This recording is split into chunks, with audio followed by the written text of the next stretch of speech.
பார்க்குற இது வந்துங்க சரி ஜீரக சம்பா. சரி நான் ஏற்கனவே சொன்னேன் ஜீரக சம்பாவில் 3 இருக்குது. சரிங்க. ஒன்று வந்து வாசனை சீரக சம்பா, ஒன்று செவ்வறு சம்பா, ஒன்று சாதாரண சீரக சம்பா. சரி. இது சாதாரண சீரக சம்பா. அதோட அழகாக பார்த்தீங்கன்னா அதுக்கு இதுக்கு வித்தியாசமாக இருக்கும். இது வந்து ஒரு அதிகபட்சம் ஒரு 24 மூட்டைக்கு மேலே வராது. ஒரு 20லேருந்து 20 மூட்டை தான் இதில் எடுக்க முடியும். சரி. இது நல்ல வந்து மற்றது பிரியாணி இந்த மாதிரி விஷயத்துக்கு வாங்குறாங்க. என்ன விலை விற்கிதுங்க?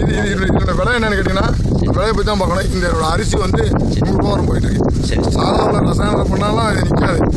சாதாரண உரம்லாம் பார்த்தீங்கன்னா சாயந்தரத்துக்கு மகசூல் எடுக்க முடியாது.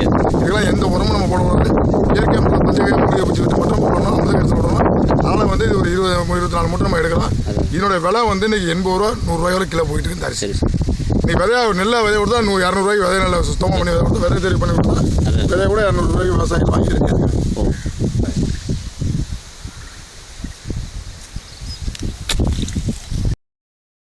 இப்போ நம்ம இன்னைக்கு இந்த பார்க்குற நெல் இருக்க இது வந்து குழி அடித்தான் குடவாழை. சரி. இந்த குடவாழை நெல் வந்துங்க சிவப்பரிசி. சரி. கிட்டத்தட்ட 120 நாளில் மகசூல் வரக்கூடியது. சரி. இப்படி சாஞ்சி கிடக்கேன்னு பார்த்தீங்கன்னா ஒன்றும் வந்து நெல்லை வந்து எதுவும் பாதிக்காது. சரி. மிஷினை விட்டு கூட இருக்கலாம் அந்த மாதிரி உள்ள ஒரு இது.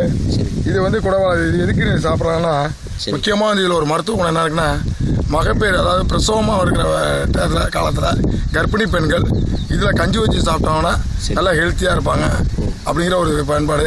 இதை அதான் வச்சு கொடுத்துருக்கேன். அதனால தான் வந்து அந்த கடந்த காலம்லாம் வந்து டெலிவரி தானாகவே குழந்தை பிறந்திருக்கு. இன்னைக்கு இதெல்லாம் விட்டு நம்ம விலகி போனதுனால தான் சாதாரணமாக எல்லாருமே சிசரிங் ஆப்ரேஷன் பண்ணுற ஒரு நிலைக்கு நம்ம போயிட்டோம். இந்த கர்ப்பிணி பெண்கள் கர்ப்பிணி காலத்தில் இந்த அரிசியை வந்து சாப்பிட்டாங்கன்னா ஒரு அவங்களுக்கு ஹெல்த்தியாக இருக்கும், பாதுகாப்பாகவும் இருக்கும்.